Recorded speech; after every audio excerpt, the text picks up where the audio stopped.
Akari Chargers at Chocomucho kailangan magwagi para makalaban ang Kremlin Cool Smashers at makapasok ng semifinals. Chocomucho talunin kaya ulit ang Akari Chargers. Akari hindi napapayag at may pa-revenge daw. Eya Laure ibababad na kasama si Cici Rondina, Suyod Sultones at Ivy Laxina. Pinaghahandaan na ng Chocomucho. Bibigyan natin ng preview game ang kanilang magiging laban ngayong paparating March 28, 2026 sa play-in tournament. Kaya before that guys, please naman huwag niyong kalimutan mag-like, comment, and subscribe and pa-hit the notification bell for more PVL volleyball updates dito sa Pilipinas. Maraming salamat sa support. Pa-subscribe na. Road to 5K subscribers tayo. And pa-like and share na rin. Thank you very much and God bless. And avail na rin kayo ng ating mga products sa baba. Chocomucho Creamline, t-shirt, sports shoes, sports bag at iba pa. Maraming salamat. Atin ang simulan. Muling maghaharap nga ngayon atong ngang Chocomucho at Akari Chargers dahil nung una ng paghaharap nila nanalo dito ang Chocomucho at ngayon kaya ay makabawi ang Akari.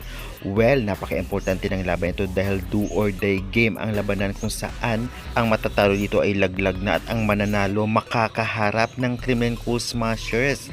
Sino kaya sa Chocomucho o anong team kaya sa Chocomucho at Akari ang makakaharap ng Kremlin para sa inaasam-asam na semifinal slot? Magaganap nga ang laban nitong Akari at Chocomucho sa March 28, 6:30 PM sa Ninoy Aquino Stadium, Manila City. Kaya kaabang-abang ito, lalong-lalo pa nakita na nga natin na hindi masyadong binababad sa Iya Laure dahil na-injured ito ng nakaraan.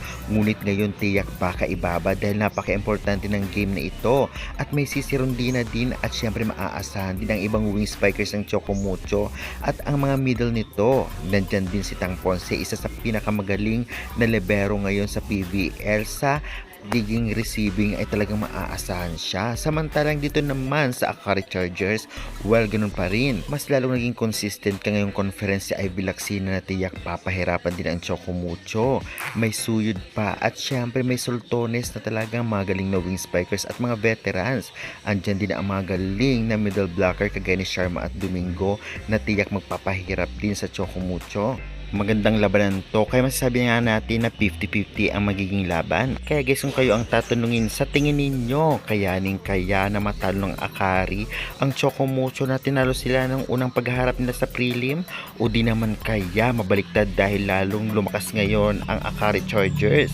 Anong team kaya ang makakaharap ng Creamline para naman sa battle para sa semifinals? Kaabang-abang ang lahat ng yan. Excited na ba kayo sa do or die na magaganap bukas o sa March 28? Pa-comment kayo dyan, ipa-subscribe for more valuable updates.